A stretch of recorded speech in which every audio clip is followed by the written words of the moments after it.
La historia de la prisión de Pitesti comienza en un silencio que nunca debía haber existido. Un silencio denso que cubrió durante décadas uno de los episodios más inhumanos y terribles que Europa presenció en el siglo XX. No hablamos de un crimen momentáneo, ni de una masacre impulsiva. Fue algo meticuloso, premeditado y clínicamente frío.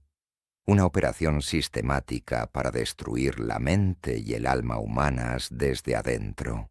Un experimento psicológico tan brutal que, incluso después del tiempo, muchos han intentado negarlo, borrarlo o esconderlo en lo más profundo del olvido. El edificio permanece en la ciudad de Pitesti, Rumanía, como un rectángulo gris de concreto, pesado, sin adorno alguno. Nada en su fachada advierte lo que allí ocurrió, salvo el peso invisible del pasado. Por fuera, podría confundirse con otra prisión europea posguerra. Por dentro, fue un perfecto laboratorio para estudiar la desolación humana. Los pasillos, angostos y húmedos, cargados de un aroma metálico que se pegaba a la piel. El aire era tan frío y opresivo que transformaba la prisión en una criatura viva, hostil a cualquier esperanza. En 1949, el nuevo gobierno comunista rumano transformó ese lugar en el epicentro de una reeducación. La palabra sonaba técnica, casi inocua, pero dentro de esos muros, la reeducación solo era una fachada para un proyecto de experimentación mental nunca antes visto en Europa. Las primeras víctimas eran, irónicamente, los jóvenes más brillantes del país. Universitarios, adultos jóvenes, pensadores, artistas, gente cuya única falta era haber cuestionado algo, haber leído lo que no se debía o, simplemente, haber pensado demasiado en el momento equivocado. En un mundo donde cuestionar era traicionar, se convirtieron en los prisioneros ideales. Desde el mismo instante en que cruzaban sus puertas, quedaba claro que esa no sería una prisión normal. No había guardias alzando la voz, ni jefes vigilando desde la sombra. El verdadero horror residía dentro de las celdas. El sistema había sido perfeccionado para utilizar a los propios prisioneros como verdugos de sus compañeros, tejiendo una red en la que nadie sabía cuándo se transformaba en algo que no era. Era un juego enfermizo de espejos rotos, que devolvía la peor versión de cada uno. Suscríbete si te gustan las historias reales que revelan lo más oscuro de la mente humana.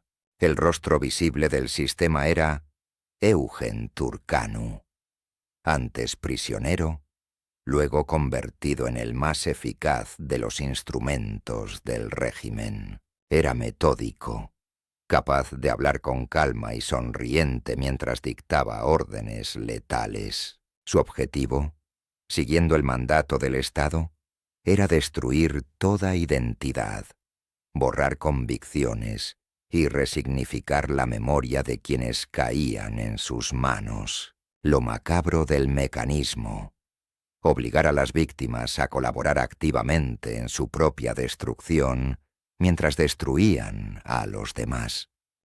La primera fase del proceso se conocía como el quebrantamiento. Todo comenzaba con privaciones sensoriales, golpes, burlas, humillaciones interminables, interrogatorios que se sucedían sin margen para descansar.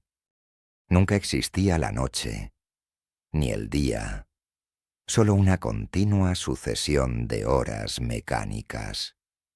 Dormían sin abrigo, sobre suelos helados, bajo una luz cegadora que nunca se apagaba. El sueño, la noción del tiempo, incluso la sensación del propio cuerpo, iban desapareciendo, hasta dejar solo un vacío existencial. Superada esa etapa, venía el desarraigo. Nadie podía conservar nada, ni principios, ni amistades, ni recuerdos. Obligaban a cada prisionero a culpar a sus compañeros, a inventar historias y a escribir confesiones en las que confesaban crímenes y pensamientos inexistentes.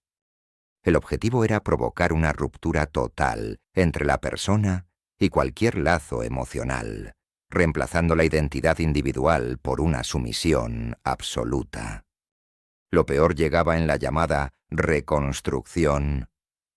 Tras el quiebre, personas que ya no sabían su nombre ni distinguían alucinación de recuerdo eran forzadas a repetir con fanatismo los discursos y consignas del régimen. Había que demostrar obediencia ciega. No bastaba con destruir para siempre el yo. Había que fabricar otro moldeado desde el miedo y la obediencia. Las descripciones de los sobrevivientes rozan lo irreal. Adultos que olvidaron quiénes eran, voces que repetían frases automáticas, miradas vacías, gente que nunca volvió a hablar. Algunos reían sin sentido, otros simplemente se dejaron llevar por el silencio más profundo.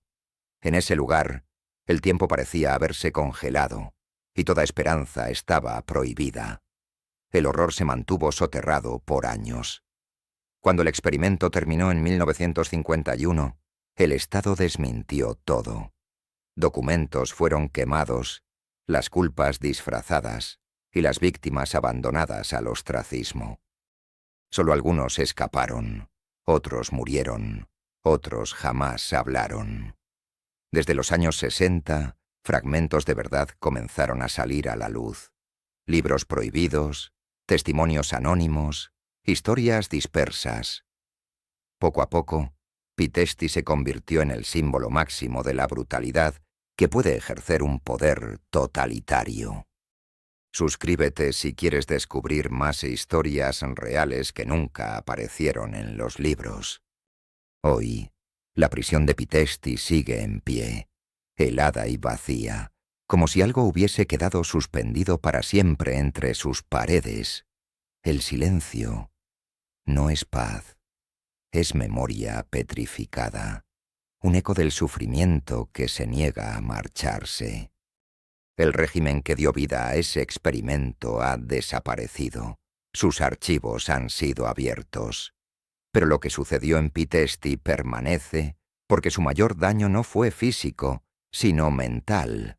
Demostró cuán fácil se puede manipular la identidad y cuán frágil es el ser humano ante el poder absoluto. Pitești no fue solo un lugar, fue una máquina para destruir almas, y aunque intentaron borrarla de la historia, su sombra aún acecha, recordándonos hasta dónde puede llegar el ser humano cuando el poder lo devora todo. Y ese es quizá el verdadero terror. No fue un error, fue un experimento. Y para su desgracia, funcionó.